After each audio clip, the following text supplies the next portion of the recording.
कहते हैं कि मरते वक्त अगर दिल में कोई हसरत रह जाए तो वो आह बनकर साथ नहीं जाती, बल्कि रूह यहीं भटकती रहती है। कुछ के नजदीक भूत और देवता एक जैसे हैं, जिन्हें इंसानी याद और पूजा से ताकत मिलती है और वो वहीं ठहर जाते हैं। आम लोग रूहों को अपने पीछे भी नहीं देख पाते, सिर्फ करीबुल मर्ग या खास सलाहियत वाले ही इन्हें देख सकते हैं। एहतियात करें, अगर रूह को पता चल जाए कि कोई उसे देख रहा है तो वो किसी का कत्ल करके उसके जिस्म पर कब्जा कर सकती है। इसे ताऊ मत में दोष या कहते हैं। आज हम 2023 की हॉरर फिल्म सुनसान मकान देखेंगे। श्याओ निंग जब एजेंट के साथ खाली अपार्टमेंट देखने गई तो उसे अंदाजा ना था कि वहाँ उसका सामना एक अजीब और गरीब किराएदार से होने वाला है। अपार्टमेंट बुरी तरह तबाह हो चुका था। एजेंट डोंगे के मुताबिक किराएदार मुल्क छोड़ चुका है, इसलिए नुकसान श्याओनिंग को खुद भरना होगा। अब उसे मरम्मत के लिए खतीर रकम चाहिए ताकि उसे दोबारा किराए पर दे सके। श्याओनिंग के पास पैसे नहीं थे क्योंकि वो किराए से ही लोन की किस्त भरती थी। डोंगे ने मशवरा दिया कि वो खुद यहाँ रहे और अपना विला किराए पर दे दे। यूँ उसे माहाना 8 लाख तक किराया मिलेगा, जो एक आम तनख्वाह से दोगुना है। शाओनिंग को मशवरा पसंद आया, लेकिन विला कोविन के वालदैन का था, इसलिए इजाजत जरूरी थी। नाश्ते पर उसने विला किराए का जिक्र किया, मगर कोविन ने साफ इनकार कर दिया। मन्नत के बावजूद वो ना माना। अब आखिरी रास्ता ये था कि वो कोविन को किराएदार से मिलने पर राजी करे। मुझे सिर्फ एक मौका दे दो ना, तुम पहले किराएदार से मिल लो, अगर पसंद ना आए तो फिर किराएदार से ना मिलना। मैं फिर ये बात दोबारा नहीं छेड़ूंगी। इसी दिन दोपहर को शाओनिंग का एक इंटरव्यू था। अब मईशत की हालत खराब है, इसलिए नौकरी के उम्मीदवार भी बढ़ते जा रहे हैं। शाओनिंग ने एक नजर अपने साथ बैठे मुकाबल उम्मीदवार की सीवी पर डाली। उसकी मुतवक्का तनख्वाह 45,000 ताइवान डॉलर थी। उसने भी अपनी सीवी में चंद सतरे बढ़ाकर अपनी मुतवक्का तनख्वाह भी 45,000 लिख दी। इसी वक्त उसे अपने शौहर की कॉल आई। असल में बूम भाई अचानक किराएदार को घर दिखाने ले आया था। मेहमान का लहजा कुछ नाराज सा था, बार बार जोर देकर कह रहा था कि वो हरगिज विला छोड़ने को तैयार नहीं। शाओनिंग बहुत बेबस हो गई और फौरन घर वापस आकर किराएदार की खातिर मदारत करने लगी। जैसे ही वो दरवाजे से अंदर दाखिल हुई, उसने अपने शौहर को देखा। वो किराएदार से बात कर रहा था। सामने माँ, बेटी लाथी और नौत बैठी थी। लाथी रिटायर्ड जबकि नौत सर्जन थी। शाओनिंग हिचकिचाई, मगर शौहर के मानने पर मुआहिदा तय पा गया। मियाँ बीवी बेटी यिंग के साथ विला से निकले। पड़ोसी पैंग ई ने उन्हें उदासी से रुखसत किया। इसी रात नए अपार्टमेंट में सालगिरह मनाई गई। आज यंग की 7वीं सालगिरह थी, मगर वो अपने तोहफे से मायूस थी। उसे जामनी बालों और सुर्ख आंखों वाली नायाब गुड़िया चाहिए थी। इसी रात शौहर मोहतरमा लाती की दी हुई सुर्ख किताब देखने लगा। शाओनिंग के पूछने पर उसने बात बदल दी और सोने चला गया। शाओनिंग ने बेटा पैदा करने की ख्वाहिश की ताकि हाउ का लफ्ज मुकम्मल हो। शौहर की रजामंदी के दौरान उसके सीने पर तकून टाटू देखकर शाओनिंग ने उसके बच्चों के बारे में पूछा। कुछ दिनों के बाद जाओनिंग विला वापस आया ताकि वो कुछ चीजें वापस ले सके जो वो भूल गई थी। बिल्कुल उसी मखसूस मकाम पर जहां हमने पहले तफसील से बात की थी और जहां तमाम चीजें अपनी अपनी जगह पर निहायत तरतीब के साथ रखी ली थी, बिल्कुल वहीं पर ये सब कुछ अब भी असी हालत में मौजूद है। जाओ नंग नाराज था, मगर किराएदार को नाराज ना करने की खातिर बस मुस्कुरा दिया। तभी पड़ोसी पैंगी का दावती पैगाम मिला। ऊपर देखा तो पैंगी खिड़की के पास परेशान हाल खड़ा था। इसने बताया कि किराएदार का मसला है। वो सूरत हाल को चेक करने के लिए घर के पिछले हिस्से में गया।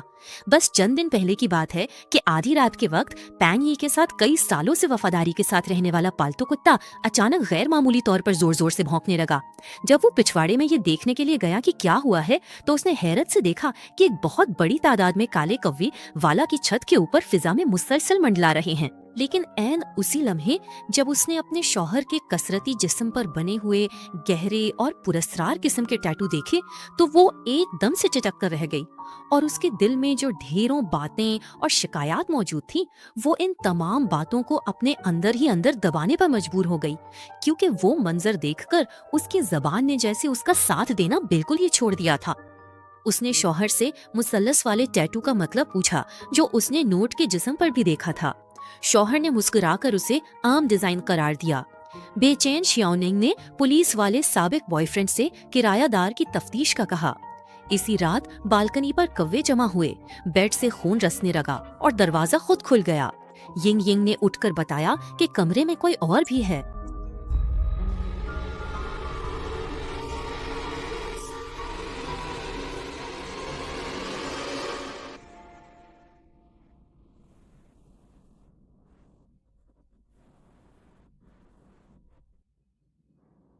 शाओनिंग ने बेटी को सुलाया और स्लाइडिंग डोर बंद करते हुए देखा कि बालकोनी पर कौओं के पर पड़े हैं। अचानक पीछे से चरचराहट की आवाज आई। वो मुड़ी तो देखा अलमारी का दरवाजा खुला है। क्या घर में कोई है? शाओनिंग ने हिम्मत करके अलमारी खोली तो वहाँ सिर्फ कपड़े थे। ये सिर्फ उसका अपना वहम था। ऐन उसी वक्त मोबाइल पर मैसेज की टोन बजी। शाओनिंग फौरन पलटी और उसे ये नजर न आया कि अलमारी के अंदर एक सफेद चेहरा झलक रहा था। शाओनिंग ने मोबाइल उठाया तो देखा कि पिंग आंटी ने एक वीडियो मैसेज भेजा है। वीडियो में हर तरफ सुर्खी फैली हुई थी और एक भारी आवाज में मंत्र पढ़े जा रहे थे, जैसे कोई भूत चीख रहा हो। जू क्लारा खिड़की के पास कुछ अमल कर रहा था। अचानक उसकी सफेद और धुंधली आंखें तेजी से कैमरे की तरफ घूरने लगी, जैसे उसे पिंग आंटी की छुपकर वीडियो बनाने का पता चल गया हो। शाओनिंग को पिंग आंटी की सलामती की बहुत फिक्र हुई और उसने फौरन 2 मैसेज भेज दिए, मगर कोई जवाब न मिला। वो शोहर के साथ पिंग आंटी के घर जाना चाहती थी, पर वो घर पर नहीं था। बाहर तेज हवा चल रही थी और दरवाजे के नीचे एक साया दिखा। शाओनिंग ने करीब जाकर देखा तो वो 2 पांव थे। वो डर गई। अचानक दरवाजा खुला। उसका शौहर हाथ में सुर्ख किताब लिए खड़ा था। शाओनिंग के पूछने पर उसने बताया कि उसने चूहा पकड़ा है, जिसे वो किताब में लपेटकर बाहर छोड़ने जा रहा है। शाओनिंग ने घन खाकर शौहर को किताब फेंकने का कहा, मगर उसने सिर्फ जबानी हाँ की। इसके जाते ही शौहर ने किताब बैग में रखकर ताला लगा दिया। शौहर के अजीब रवैये की वजह से वो इसे पिंग आंटी की बातें ना बता सकी। उसने पिंग आंटी को फोन किया, मगर वीडियो डिलीट हो चुकी थी। वो रात भर डरी रही और सुबह होते ही उनके घर पहुंची, मगर कोई जवाब ना मिला। पड़ोसी ने बताया कि वो सुबह सवेरे ही गांव चली गई हैं। शाओनिंग को यकीन न हुआ कि पेंग आंटी कहीं गई हैं। वो मुकामी और बेसहारा है तो कहाँ जा सकती है। बेख्वाब रात के बाद वो थकी हारी घर पहुंची तो हर तरफ सामान बिखरा था। आईपैड की आवाज तेज थी। उसने यंग यंग को आवाज कम करने को कहा, मगर पुकारने पर भी जवाब न मिला। वो आईपैड की तरफ बढ़ी तो स्क्रीन स्याह हो गई और एक गुड़िया का अक्स नजर आया। उसे वो गुड़िया अजनबी लगी। गौर से देखने पर कॉलर पर सुई का सुराख देखा। अचानक गुड़िया बोल पड़ी, बहुत सारे लोग हैं। यिंग यिंग ने फौरन गुड़िया को अपनी बाहों में ले लिया और कहा कि ये उसके वालिद ने उसे सालगिरह पर तोहफे में दी थी। लेकिन शाओनिंग को हमेशा लगता रहा कि गुड़िया के अंदर जो आवाज रिकॉर्ड है वो उसकी बेटी की नहीं है। अनजाने में ही उसके जिस्म पर कपकपी सी तारी हो गई। उसी रात शाओनिंग नींद ख्वाबी की हालत में थी कि उसने सुना यिंग यिंग नींद में कुछ बोल रही है। वो फौरन उसके सर पर हाथ फेरने लगी, लेकिन जब उसने आंखें खोली तो देखा कि उसके पास जो लेटी हुई है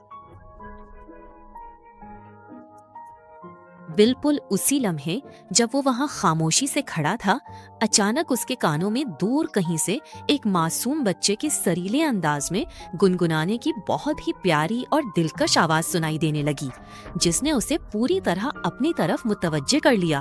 और वो हैरत से इधर इधर देखने लगा कि ये खूबसूरत आवाज आखिर कहाँ से आ रही है। एक सियाह छोटी फ्रॉक दाएं बाएं हिल रही थी। उसका वो अजीब सा झूलना बिल्कुल भी हवा के झोंके जैसा नहीं लग रहा था। निन्निंग ने दांत भेंचकर आगे बढ़कर वो फ्रॉक अलमारी में ठोंस दी। शीशे की अलमारी के दरवाजे से उसने देखा कि यंग यंग के पास एक छोटा सा भूत खड़ा है। वो फौरन पीछे मुड़ी तो कुछ गैर मामूली नजर न आया, लेकिन जब दोबारा शीशे में देखा तो वो भूत फिर से उसकी बेटी के पास मौजूद था। उसने अपने भूत जैसे पंजे निकाले हुए थे और तेज नाखूनों से उसकी बेटी के सीने पर खराशे डाल रहा था। निन्निंग ने फिर से बेटी की तरफ देखा तो उसे वो भूत आम आंख से नजर नहीं आया, सिर्फ शीशे के जरिए ही वो इसे देख सकती थी। वो छोटा भूत शीशे के सामने आकर निंग को देख रहा था। बत्ती जलाने पर वो गायब हो गया। अगले दिन बेटी के सीने पर तिकोन निशान देखकर निंग को यकीन हो गया कि वो वहम नहीं था। उसका शौहर कोविन खामोशी से ये सब देख रहा था। रात 3:45 बजे निंग को पता चला कि घंटी की आवाज शौहर का अलार्म था। वक्त होते ही वो सुर्ख किताब लेकर निकला और निंग फौरन बैग की तरफ दौड़ी। एन उसी नाजुक और तकलीफदा लम्हे के दौरान जब वो छोटी सी मासूम और नहत्थी बच्ची नहंग अपने मासूम दिलो दिमाग में एक इंतहाई शदीद, गहरे और नाकाबिले बयान खौफो हरास की लर्जा खीज कैफियत में मुकम्मल तौर पर मुब्तला हो चुकी थी और उसका पूरा वजूद डर के मारे बुरी तरह कांप रहा था। कुछ ऐसी पुरअसरार और अजीबोगरीब चीजें जो आम इंसानी आँख की बसारत से मुकम्मल तौर पर ओझल रहती हैं और हमें आम हालात में बिल्कुल नजर नहीं आती, लेकिन जब उन्हें जदीद कैमरे की आँख से देखा जाए तो वो इसमें हैरत अंगेज तौर पर कैद हो जाती हैं। ऐसी गैर मरई और खौफनाक चीजें दर हकीकत सिर्फ भूत प्रेत या माफूकल फितरत रूहें ही हो सकती हैं, जिनका इदराक करना इंसानी हवास के लिए नामुमकिन होता है।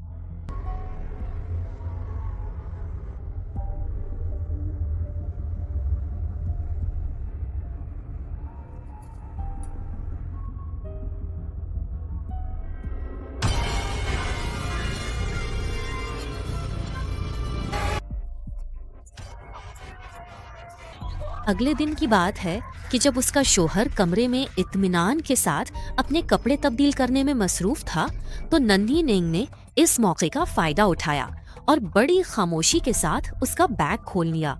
और जैसे ही उसे वो मखसूस सुर्ख जिल्द वाली किताब वहां से मिली जिसकी उसे तलाश की, वो फौरन खुद को बाथरूम में बंद करके किताब खोलती है, देखती है कि वो सफ़ा बिल्कुल खाली है। जल्दी उसे पता चलता है कि किताब गायब हो गई है। नन्ही नेंग ने अनजान बनकर फौरन इधर उधर किताब छुपाने की कोशिश की। जब उसने एक पुराना स्टोर रूम खोला तो वो हैरान रह गई। उसके शौहर ने घर में एक शैतानी फिरके का कुर्बान गाह छुपा रखी थी। उसने चीखने पर काबू पाया और किताब उसमें फेंक दी जैसे कुछ हुआ ही ना हो।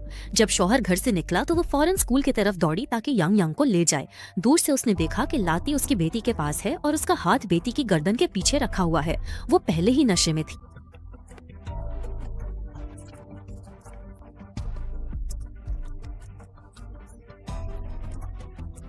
उसने कोविन के साथ निहायत तफसील और वजाहत के साथ साफ साफ बातचीत की और उसे मुत्तला करते हुए ये कहा कि वहां रहने वाले किराएदार का पूरा खानदान और उनके तमाम घर वाले इस वक्त किस कदर शदीद परेशानी और मुश्किल सूरत हाल का सामना कर रहे हैं।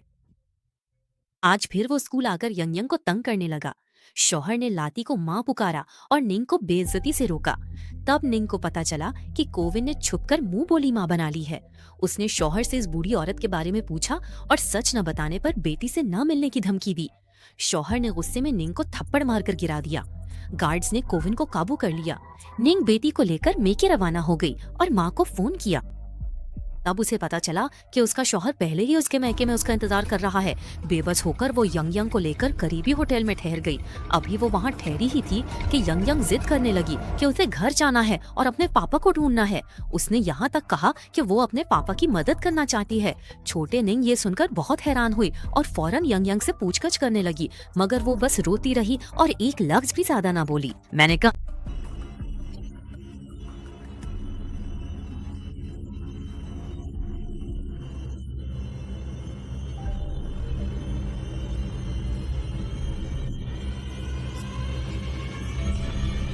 अगली सुबह शाओ निंग और पुलिस वाला साबिक बॉयफ्रेंड होटल में मिले। उसे मालूम हुआ कि लाती का खानदान पेशे और शनाख्ती कार्ड्स के बारे में झूठ बोल रहा था। मुश्किल ये थी कि उनका कोई मुजरिमाना रिकॉर्ड या फिरके से ताल्लुक का सबूत ना था, इसलिए पुलिस भी बेबस थी। बात करते हुए साबिक बॉयफ्रेंड शाओ निंग घबराहट के आलम में फौरन पीछे की जानिब तेजी से दौड़ गई। वहां मौजूद लोगों का तहे दिल से शुक्रिया अदा करने के फौरन बाद वो अपनी जान बचाने के लिए इस इंतहाई खौफनाक और हैबतनाक जगह से जितनी जल्दी हो सकता था भाग निकली। लिफ्ट का बटन दबाती उसकी गर्लफ्रेंड ने आकर शाओ निंग को मजीद उलझन से बचा लिया। शाओ निंग के वजाहत करने से पहले ही वो गुस्से में भरी ही वहाँ से चली गई। शाओ निंग जब कमरे में वापस आई तो देखा कि कमरा बिल्कुल खाली है। जब सफाई करने वाली खातून ने उसे ये इत्तला दी कि नन्हा बच्चा अपने वालिद के हमरा पहले ही यहाँ से रवाना हो चुका है, तो ये सुनते ही शाओ निंग इंतहाई परेशानी के आलम में फौरन अपने घर की जानिब रवाना हो गई। घर पहुंचने के बाद शाओ निंग ने बगैर किसी ताखीर के प्रॉपर्टी एजेंट डोंग भाई से राब्ता करने की कोशिश की। हालांकि इन दोनों के दरमियान माजी के कुछ मामलात की वजह से ताल्लुकात काफी ज्यादा कशीदा और नाखुशगवार चले आ रहे थे। वहां पड़े हुए सड़ते हुए और शदीद बदबूदार नजरानों को देखकर शाओ निंग का दिल दहल गया और उसने फौरन अपने प्रॉपर्टी एजेंट डोंग भाई से राब्ता करने का फैसला किया, जिसने उसे फोन पर यह बताया कि किरायादार तो कल ही यहाँ से जा चुका है। जैसे ही डोंग भाई उसके करीब आने की कोशिश करने लगा, शाओ निंग ने खौफ के आलम में उसे पूरी कुव्वत से पीछे की तरफ जोरदार धक्का दिया और अपनी जान बचाने के लिए तेजी से वहां से भाग निकली ताकि वो इस पुरस्कार जगह से दूर जा सके। शाओ निंग ने इंतहाई फिरती और गैर मामूली हाजिर दिमागी का मुजाहिरा करते हुए सूरत हाल को फौरी तौर पर भांप लिया और बगैर एक लम्हा जाया किए अपने हाथ में मौजूद ताकतवर सुपर लाइटर को पूरी कुव्वत के साथ डोंग भाई की हसास जल्द के साथ चिपका दिया ताकि उसे सबक सिखाया जा सके। इस अचानक और गैर मुतवक्के हमले ने डोंग भाई को सन कर दिया, क्योंकि शाओ निंग का ये फैसला इतना तेज था कि किसी को भी संभलने का मौका न मिल सका और उसने अपनी जहानत से इस खतरनाक सूरत हाल का रुख मुकम्मल तौर पर मोड़ कर रख दिया। अपने बिल्कुल इब्तदाई मरहले के दौरान जब सूरज की पहली किरणें नमूदार होती हैं, तो उस वक्त की पुर रौनक सुबह की मार्केट, जिसे कोविन के नाम से जाना जाता है, अपनी तमाम तर गहमा गहमी और रिवायती खूबसूरती के साथ मकामी लोगों और सयाहों के लिए एक बेहतरीन और दिलकश नज़ारा पेश करती है, जहां हर तरफ जिंदगी की लहर दौड़ती हुई महसूस होती है। जिंदगी में कभी कभी एक लम्हे की नादानी या एक छोटी सी गलती की वजह से इंसान को ऐसे संगीन नतायज का सामना करना पड़ता है जिसका उसने कभी तसव्वुर भी नहीं किया होता। और यही एक पल पूरे मुस्तकबिल की सिमत बदल कर रख देता है, जिसका पछतावा उम्र भर रहता है। गुज़श्ता रात की बात है जब कोविन ने घर के इस पुराने और खराब वाटर हीटर को ठीक करने की भरपूर कोशिश की थी, लेकिन बदकिस्मती से एक लम्हे की मामूली सी गफलत और गलती की वजह से बिजली का एक जोरदार झटका लगा, जिसने पल भर में शाओ जिया की कीमती जान ले ली। इस हादसे के कुछ दिन बाद जब कोविन गहरे दुख में डूबा हुआ था, उसे अचानक कहीं से शाओ जिया का वो सबसे पसंदीदा गाना सुनाई दिया जो वो अपनी जिंदगी में हर वक्त गुनगुनाया करती थी और इसे अपनी जान से भी ज्यादा अजीज था। इस सरीली आवाज को सुनते ही उसे एक हैरानकुन बात का पता चला, जिसने उसे मुकम्मल तौर पर हिला कर रख दिया। यिंग यिंग हवा में बातें कर रही थी। सिर्फ यही नहीं, वो जिद कर रही थी कि उसे 3 उबले हुए अंडे खाने हैं और फिर लंबा होकर आसमान पर जाकर गोरिल्ला पकड़ेगी। कोवन के दिल में एक जुर्रतमंदाना ख्याल आया कि शाओ जिया की रूह यकीनन अभी तक घर में भटक रही है। अफसोस कि सिर्फ यिंग यिंग ही उसे देख सकती है और यही वजह है कि वो विला छोड़ने को तैयार नहीं। वो हर रोज बाकायदगी के साथ सुबह सवेरे अंधेरे में 3:45 के ऐन मुताबिक वक्त पर अपनी वो मखसूस पुरानी सुर्ख जिल्द वाली पुरअसरार किताब हाथ में थामे हुए घर की खुली छत पर खामोशी से आता है और वहाँ पहुंचकर निहायत ही ध्यान और पूरी तवज्जो के साथ अपने मखसूस मंत्रों की तिलावत करना शुरू कर देता है। सुबह होते ही वो विला में जादू सीखता है। दोस्त अहबाब बेखबर हैं कि कोवन और उसकी बीवी घर बदल चुके हैं। उन्होंने विला के पते पर खतूत भेजे। कोवन ने खत फाड़ा तो घंटी बजी। ये शाओनिंग का सामान था। कोवन ने छुपने के लिए पर्दे खींच लिए। लाती ने बताया कव्वा मुकद्दस पैगंबर है, वो महसूस कर सकता है कि शाओ जिया की रूह खत्म हो रही है और बाप बेटी का मिलना मुकद्दर नहीं। कोवन गमगीन होकर लाती से इल्तिजा करने लगा। इसकी ख्वाहिश थी कि अपनी जिंदगी ताकि शाओ जिया से मिल सके। वो इसके लिए सब कुर्बान करने और लाती को मां मानने को तैयार था। लाती ने मुतासिर होकर बताया कि शाओ जिया जिंदा हो सकती है, मगर इसके लिए रूहों से बात करने वाली 7 साला लड़की चाहिए ताकि रूह बुलाई जा सके। कोवन समझ गया वो लड़की यिंग यिंग है, जिस पर वो हिचकिचाया। नोट ने वजाहत की कि 2 रूहें एक जिस्म में रहेंगी और यिंग यिंग को नुकसान नहीं होगा। इसी दिन कोवन ने शाओ जिया की पुरानी गुड़िया ढूंढ निकाली और ये यिंग यिंग की सालगिरह का तोहफा था। उसने बताया कि ये उसकी बेटी शाओ जिया की निशानी है। यिंग यिंग हैरान न हुई क्योंकि वो शाओ जिया पर देख सकती थी, मगर नए घर में वो गायब हो गई थी। कोविन ने रूह बुलाने के लिए यिंग यिंग से उसका जिस्म मांगा। नेक दिल यिंग यिंग वालिद का गम देखकर इस दरखास्त पर राजी हो गई। इसी दिन कोवन ने स्टोर रूम को मंदिर बना दिया। उसने कव्वे के खून से तख्ते पर तकून बनाई। रात 3:45 बजे वो छत पर मंतर पढ़ने लगा। उसने रेड बुक के मंतर पढ़े तो उसकी रूह जिस्म से निकल गई और देखा कि बहुत से भूत उसे घेरकर मंतर पढ़ रहे हैं। अचानक बच्चों की हंसी सुनकर वो पीछे भागा और सफेद चादरों में एक छोटा सा साया देखा। वो खुश हुआ कि देवताओं ने उसकी पुकार सुन ली और बाप बेटी की मुलाकात करा दी। हवा से चादरें हिलती हैं और साया गायब हो जाता है। कोविन को निंग पर कोवों के हमले की चीख सुनाई दी। उसकी रूह निंग की तवानाई से टकराकर जिस्म में लौट आई। उसे एहसास हुआ कि निंग ने उसे देख लिया है। उसने नोट को पैगाम भेजा। वो निंग को सब बताना चाहता था, मगर नोट का जवाब आया कि कल ही रूह बुलाने की रस्म हो सकती है। कोविन ने डर के मारे सब छुपा लिया। निंग ने बताया कि रस्म से पहले कैंप में तैयारी जरूरी है। नकलशुदा जिस्म पर 3 निशानात छोड़ने होंगे। पहला निशान सीने पर होगा, जिसे भूत को अपने नाखूनों से बनाना होगा। दूसरा निशान गर्दन के पिछले हिस्से पर होगा, जो जादूगर लाती खुद बनाएगी। साबिक बॉयफ्रेंड की गर्लफ्रेंड की तरफ से तंग किए जाने का एतराफ करने के बाद कोविन ने कामयाबी से अपनी बेटी को गोद में उठा लिया। जब बाप बेटी दोनों विला के दरवाजे पर पहुंचे तो कोविन को नोट का पैगाम मौसूल हुआ। उसे कहा गया कि वो अपनी बेटी को लेकर पैंगी के घर पहुंचे और वहां नोट से मिले। नोट ने बताया कि जायदाद का एजेंट डोंगे भी अपना ही आदमी है। वो उस वक्त जाओ निंग को बाहर घुमा रहा है, इसलिए रस्म अदा करने के लिए वक्त की कमी है। कोवन ने देखा कि पैंगी के घर के सारे गमले मुरझा चुके हैं, जिस पर उसे शक हुआ और उसने फौरन पैंगी के बारे में पूछा। नोट ने बिल्कुल पुरसुकून अंदाज में कहा कि वो रिश्तेदारों से मिलने गया है और कल सुबह सवेरे वापस आ जाएगा। सब लोग विला में वापस आ गए और सुबह 3:45 का इंतजार करने लगे, जब रस्म बाकायदा शुरू हो सकेगी। कोवन ने ओजल को अपने बैग में डाल दिया। फिर उसने अपनी हथेली काटकर कुछ खून निकाला। फिर उसने अपने खून से यन यन की पेशानी पर तीसरा निशान बना दिया। वो अकेला ही राहदारी में वक्त गुजारने लगा और बेचैनी से 3:45 का इंतजार करने लगा। इसी दौरान उसने देखा कि छत से पानी टपक रहा है और छत पर पानी का दाग बन गया है। अचानक नीचे से कदमों की आवाज आई और एक साया सा गुजर गया। वो फौरन नीचे गया कि देखे क्या हुआ है। बिजली की कड़क और गर्ज के बीच दरवाजे के बाहर एक छोटा सा साया नजर आया। उसने फौरन पुकारा, छोटे घर वाले। तो देखा कि वो साया आहिस्ता आहिस्ता सीधा खड़ा हो गया। उसका खदोखाल को जाना पहचाना सा लगा। ताला आहिस्ता से घूमा। एक बूढ़ी औरत सर झुकाए अंदर आई। गौर से देखा तो पता चला कि वो पिंग आंटी है। वो बहुत सर्द मेहर लग रही थी। एक लफ्ज भी ना बोली, चुपके से एक तेज छुरी निकाली और अचानक कोरून के पेट में घोंप दी। अब जाकर उसने देखा कि पिंग आंटी की आंखें मुर्दा मछली जैसी थीं। वो लड़कते और रेंगते हुए जान बचाकर भागी, लेकिन पिंग आंटी पीछा न छोड़ती और दोबारा छुरी उसके पेट में गहराई तक घोंपी। इसी वक्त यिंग यिंग नीचे भागती हुई आई और इस होलनाक मंजर को देखकर जोर जोर से रोने लगी। कोरोन को आखिरकार होश आया और उसने फौरन यिंग यिंग को ताकीद की कि जल्दी भाग जा। अफसोस अब देर हो चुकी थी। नोट ने यिंग यिंग और उसके वालिद को जकड़ लिया। उनकी चीखें सुनने वाला कोई ना था। लाटी ने कोरन को रूह बदलने का राज बताने का फैसला किया। उसने लकड़ी का पुतला निकाल कर बताया कि इसकी बेटी पैल इसी में है, जो 7 साल की उम्र में डूब गई थी। कोरन को छत वाला भूत याद आया और वो समझ गया कि वो मासूम बच्चा नहीं बल्कि शैतानी पैल है। लाठी का खानदान बरसों से इस रूह को ढूंढ रहा था, मगर वो कभी ना मिली। 4 माह पहले यिंग यिंग से मिलने पर उन्होंने मंसूबा बनाया।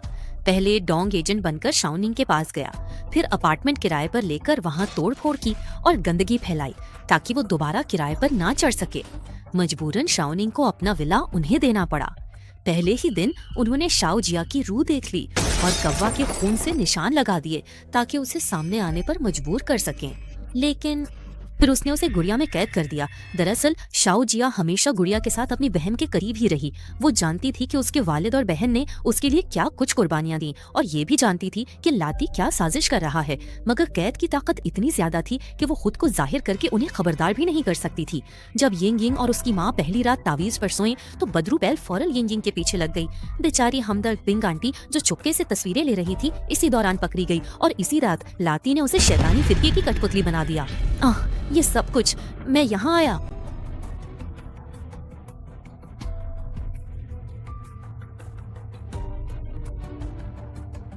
बाद में लाती स्कूल गई ताकि यिंग यिंग पर दूसरा निशान लगा सके। उसने यिंग यिंग को बताया कि एक जिस्म में 2 रूहें समा सकती हैं। वो खुद भी एक वहम रूह रखने वाली है। लटकन की तस्वीर में जो औरत है वो उसी के जिस्म में रहती है। यिंग यिंग को ये सब बहुत अजीब लगा और वो बेसब्री से तस्वीर वाली औरत से मिलने की ख्वाहिश करने लगी। लाती ने उसका हाथ पकड़ा और उसे भूतों की दुनिया में ले गई। बूढ़ी लाती एक नौजवान लड़की में बदल गई। लड़की ने कहा कि रूहों से बात करने वाले लोग। आज की ये उदास रात दरअसल हमारी प्यारी यिंग यिंग की बरसी की यादगार है, जिसमें मंगनी की यादें, एक गर्मा गर्म पिज्जा और पेलान की पुरखुलूस रफाकत भी शामिल है। ये खास मौका सिर्फ एक आम शाम नहीं है, बल्कि ये मुकम्मल तौर पर यिंग यिंग की बरसी के एहतराम और उसकी खूबसूरत यादों के नाम वक्फ है, जिसे हम सब मिलकर बहुत ही खामोशी और मोहब्बत के साथ मना रहे हैं।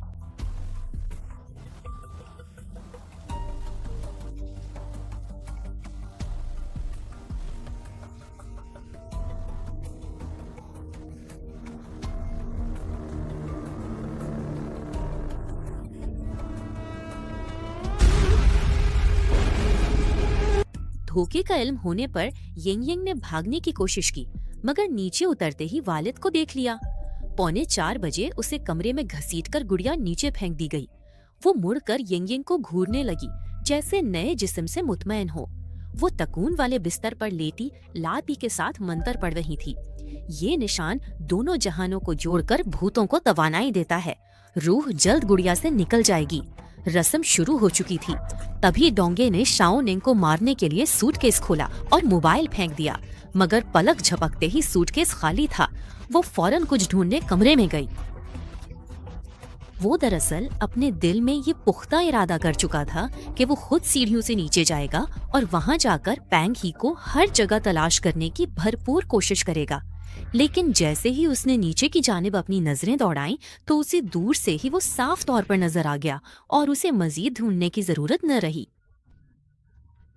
छत पर वो पानी का दाग जो बढ़ता जा रहा था। इसी वक्त कुवन एक जस्ट लगाकर बाहर आया। इसी लम्हे शाओनिंग ने भी तलवार उठाकर डोंगो की तरफ वार किया। दोनों अपनी बेटी की जान बचाने के लिए लड़ रहे थे। अफसोस की बात यह है कि कुवन के जिस्म पर जख्म बहुत गहरे थे। उसमें इतनी ताकत नहीं रही थी कि नोट को गला दबाकर मार सके। उल्टा नोट ने उसके जख्म को जोर से दबा लिया। दर्द की शिद्दत से कुवन तकरीबन बेहोश हो गया और सीधा जमीन पर गिर पड़ा। खुशकिस्मती से शाओनिंग ने डोंगो को खत्म कर दिया था। उसने अभी भी डोंगो का बहरूप बनाकर नोट को मैसेज भेजा और पता चला कि बेटी अभी भी विला में है, तो वो पूरी रफ्तार से वहाँ पहुँचने लगा। वापस विला पहुंचते ही आखिरकार पुलिस से मदद मांगने के लिए कॉल की गई, मगर जैसे ही फोन मिला मोबाइल की बैटरी खत्म हो गई। विला के ऊपर बेशुमार कव्वे मंडला रहे थे और एक सुर्ख रोशनी रात के अंधेरे में खासी चुपती हुई नजर आ रही थी। शाओनिंग चुपके से विला में दाखिल हुई। उसने एक हथौड़ी और चंद बोतलें कीड़े मार दवा की उठा ली। इस वक्त रस्म अपने आखिरी मरहले में दाखिल हो चुकी थी। लाती ने सुर्ख किताब यांग यांग के चेहरे पर बांध दी और उसे जिंदा गला घोंटने की तैयारी कर रही थी, जबकि शाओनिंग ने कीड़े मार दवा माइक्रोवेव में रखकर हरारत और ठंडक के फर्क से एक जबरदस्त धमाका कर दिया। इस मौके का फायदा उठाते हुए जब नोट नीचे आग बुझाने गया, हथौड़ी थामे वो बेडरूम की तरफ भागा। बेटी के चेहरे से सुर्ख किताब हटाते ही वो खौफ से साकित रह गया। अचानक आंखें खोलें तो चेहरे पर दहशत थी। अब रस्म रोकने का वाहिद रास्ता लाती को मारना था। उसने हथौड़ी उठाई, मगर भूतों के गिरोह ने उसे जकड़ लिया।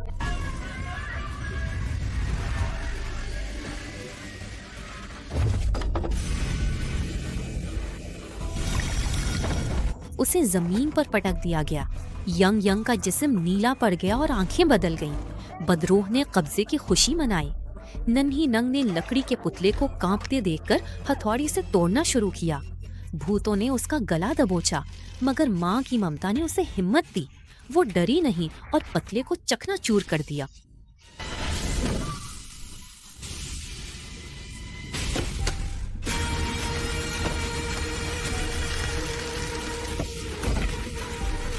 बदरू गायब हो गई। वो बेहोश यांग यांग को उठाकर निकलने लगा, मगर दरवाजे पर नोट और लॉटी ने उसे रोककर बच्ची मांगी। नन्ही निंग ने बच्चे को छोड़ने की मिन्नत की और हर कीमत देने को तैयार हो गई। लॉटी ने सर्द मेहरी से कहा कि रस्म कामयाब हो चुकी है और यंग यंग बदल गई है। इसी वक्त छत गिरने से सब दब गए। होश आने पर लॉटी ने यंग यंग को सलाख पकड़े देखा। उसे लगा बेटी वापस आ गई है और वो मुस्कुरा दिया। वो फखर से मुस्कुराला, मगर यंग यंग ने शाओनिंग पर हाथ नहीं उठाया, बल्कि उसने सरिये को नोट के सर में घोंप दिया और उसका दिमाग बिल्कुल चकनाचूर कर दिया। कहा जाता है कि इंसान मरने से पहले भूत देख सकता है। कोवेन ने मरने से पहले अपनी ये ख्वाहिश पूरी कर ली। गुड़िया के जिस्म में कैद छोटी जिया हिल भी नहीं सकती थी। बस आंसू बहाते हुए अपने वालिद को मरते हुए देखती रही। मरने से पहले कोवेन ने छोटी जिया से बहन को बचाने की इल्तिजा की। उसने अपने करीबी रिश्तेदार के खून से छोटी जिया के सर पर एक तकून की अलामत बना दी। रूहों के तबादले की रस्म मुकम्मल हो चुकी थी। अब यंग यंग के जिस्म में मर चुकी छोटी जिया की रूह थी। वो अपने वालिद का बदला लेने के लिए बेदरीग लाती के सर में खंजर घोंप देती है। जब पुलिस मदद के लिए पहुंची, यंग यंग अपने वालिद की लाश पर झुककर ज़ारो कतार रो रही थी। माँ और बेटी दोनों को अस्पताल मुंतकिल कर दिया गया। छोटी निंग को यिंग यिंग के तकिए के नीचे एक पुरानी तस्वीर मिली, जो 11 साल पहले छोटी जिया और कोविन की मुश्तरका तस्वीर थी। जब छोटी निंग ने उससे सवाल किया तो वो चाहती तो झूठ बोलकर यिंग यिंग का रूप धारे रह सकती थी। आखिरकार वो 7 साल तक यिंग यिंग के साथ रही थी और उसकी हर हरकत से वाकिफ थी, लेकिन उसने छोटी निंग को धोखा देना मुनासिब ना समझा और उसे सच बता दिया।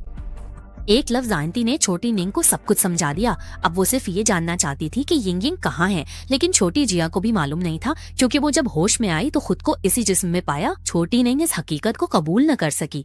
वो जमीन पर गिर गई और फूट फूट कर रोने लगी। छोटी जिया भी बहुत दिल गिरफ्तार थी। वो आंसू बहाते हुए बार बार उसे माफी मांगती रही। बाद में बेटी से महरूम निंग और यतीम जिया साथ रहने लगे। जिया कुछ बेचैन थी, लेकिन निंग ने उसका हाथ थाम लिया। दोनों करीब होकर बैठ गए और अपनी ममता एक दूसरे पर मुंतकिल कर दी। ये फिल्म 3 हिस्सों पर मबनी है, जिसमें 3 जाविया हाय नजर हैं। निंग इब्तिदा से आखिर तक लाइल्म रही और बेटी को बचाने की कोशिश करती रही। बदकिस्मती से जब उसने दवा का धमाका किया, उसकी बेटी मर चुकी थी। नादान बाप को वैन धोखे में रहा। जैसा कि कहावत है, दुनिया में कुछ मुफ्त नहीं मिलता। लाती खानदान आखिर क्यों उसकी बेटी को बचाने की कोशिश कर रहा है? इसके पीछे जरूर कोई साजिश है। अगर दिमाग बिकता तो कोविन अपना दिमाग 2 अरब में बेच सकता, क्योंकि वो बिल्कुल नया और ना इस्तेमाल शुदा है। एक बालिग का खुद धोखा खाना तो ठीक है, मगर 7 साला बेटी को इस पागलपन में शामिल करना नाकाबिले यकीन है। लाती की कहानी इंतहाई शैतानी है। फिल्म के मुताबिक उसका दादा हिमालय की एक मुअज्जिज और इबादत गुजार खानदान से था, जो खुद को खुदा की औलाद समझते थे। जाहिर है कि मर्दों को जिंदा करने जैसे शैतानी काम इज्जतदार महफिलों में जगह नहीं पा सकते। शायद उनके देवता दरअसल कोई बदरूह ही हों। मुर्दा जिस्म में रूह लाने का तस्वुर महज पुराने तोहमात को नई शक्ल में पेश करने का जरिया है, ताकि लोगों को बहकाया जा सके। भूत सिर्फ इंसान के दिल में होता है, जो महज सोच पर असर करता है और हकीकत में कोई नुकसान नहीं पहुंचा सकता। अगर जमीर साफ हो तो भूत की दस्तक से क्यों डरना। नामालूम चीजों का सामना करते हुए हमें बस मुनासिब हद तक एहतराम देना चाहिए। अंधी अकीदत या डर इंसान को आसानी से बहका सकते हैं। जिंदगी की कदर करें और गुमराह कुन फिरकों से बचें।